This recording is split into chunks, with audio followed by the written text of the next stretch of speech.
প্রতিদিন রাতে যখন ঘুমোতে যাই তখনও মনের মধ্যে ইদানিং কেমন যেন ভয় ভয় কাজ করে জানেন। আগামী সকালটা দেখতে পাবো তো? আলহামদুলিল্লাহ, আমার আরেকটা সুন্দর সকাল শুরু হয়েছে। আর আজকের দিনটা আশা করি খুব ভালো যাবে। আপনাদের দিনটাও খুব ভালো কাটুক সেই প্রত্যাশা নিয়ে নতুন একটা ভিডিও শুরু করছি।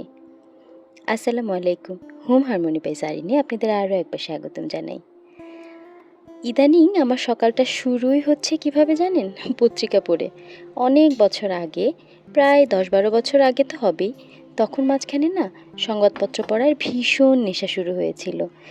তখন সকালগুলো এভাবে শুরু হতো। পেপার আসতো, টুকটাক চোখ বুলিয়ে যদিও ভার্সিটিতে চলে যেতাম, তবে ফিরে এসে অনেকটা সময় নিয়ে পত্রিকা পড়তাম। এখন আর অত সময় নিয়ে পত্রিকা অবশ্য পড়া হয় না। এই সকালবেলা ঘুম থেকে উঠে মেয়ে ওঠার আগ পর্যন্ত যে সময়টুকু পাই ব্যাস এটুকুই। এর মাঝখানে যতটুকু যা করা যায়। তো ঘুম থেকে উঠে আজকে প্রথমে গাছে একটু পানি টানি দিয়ে এবার পেপার নিয়ে বসেছিলাম। আর ইদানিং চেষ্টা করছি সকালবেলা এক গ্লাস পানি খেতে খালি পেটে। শুনেছি এটার নাকি খুব উপকারিতা। জানি না কতদিন কন্টিনিউ করতে পারবো। গতকালকে না এখানে সারাদিন এই বৃষ্টি যাচ্ছে এই বৃষ্টি আসছে এরকম অবস্থা ছিল।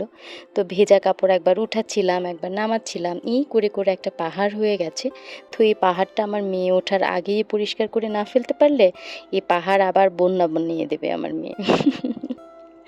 তো টুকটাক সকালের যে কাজগুলোই সবসময় করি সেগুলোই আজকে আপনাদের সঙ্গে শেয়ার করব।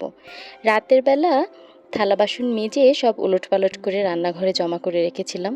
মেয়েদের তো বেলায় বেলায় একটাই চাকরি, খাওয়া শেষ এবার বাসন মাজো, খাওয়া শুরু তারপরেও বাসন মাজো। তো এগুলো সব এখন জায়গার জিনিস জায়গায় সব সরিয়ে টুকটাক করে সব কিছু কাউন্টার টপটা পরিষ্কার করে তারপর যাব নাস্তা বানাতে। আপনাদের সকালটা আপনারা কিভাবে শুরু করেন আমাকে কিন্তু জানাতে পারেন। আমাদের সকালটা আমরা যত সুন্দরভাবে শুরু করতে পারবো, যত বেশি কর্মক্ষমভাবে শুরু করতে পারবো, আমাদের দিনটাও কিন্তু ঠিক ততটাই সুন্দরভাবে চলবে। আর সকালটা যদি আলসেমি করে হয়, এলোমেলোভাবে শুরু হয়, তাহলে সারাটা দিন সেই এলোমেলো আর হিবিজিবি ভাবটা চলতেই থাকে। আমার বেলায় তো তাই হয়। আমি সব সময় দেখেছি সকালটা যদি সুন্দর সাজানো গুছানো পরিপাটি আর টিপটপ থাকে, তাহলে সারা দিন না সব কিছু খুব সুন্দর স্মুথলি চলে। আর সকালবেলাটা যদি একটু হিবিজিবি হয়ে যায়, কাজকর্ম যদি একটু এলোমেলো হয়ে যায়, তাহলে সারাটা দিন এই এলোমেলো ভাবটা চলতেই থাকে। আর সকালে ঘুম ভাঙতে যদি একটু দেরি হয়, তাহলে তো কথাই নেই। তবে সকালবেলা সারা দিনের কাজ শুরু করার আগে এই সব কিছু জায়গা মতো সেট করার কাজটা আমার ভীষণ পছন্দের। আর রান্নাঘরে রান্নাবান্না সহ অন্যান্য কাজগুলো শুরু করার আগে সব কিছু একটু জায়গা মতো গুছিয়ে নিতে পারলে কাজ করতে অনেক বেশি সুবিধা হয়। আমার তো এটা ভীষণ ভালো লাগে। আর এই যে আমার মেয়ের প্রত্যেক দিনের কাজ, সে আসবে ড্রয়ারটা খুলবে, তারপরে আলু রসুন পেঁয়াজ সব কিছু জায়গা মতো সেট করবে। আজকে সকালবেলা আমাদের নাস্তায় ছিল খুব সুন্দর একটা বাঙালি নাস্তা, আলু ভাজি, মানে ঝোল আলু ভাজি, আর সাদা আটার রুটি আর ডিম। বাঙালি হিসাবে মানে জাতি হিসাবে আমরাই বোধহয় একমাত্র জাতি যারা কিনা কার্বোহাইড্রেট দিয়ে কার্বোহাইড্রেট খাই, মানে আলু ভাজা দিয়ে রুটি খাই। কি অদ্ভুত একটা ব্যাপার।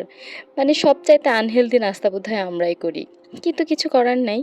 এটা বাঙালির একেবারে পছন্দের একটা খাবার। বিশেষ করে আমার কর্তামশাইয়ের তো এই ঝোলঝোল আলু ভাজাটা ভীষণ পছন্দের।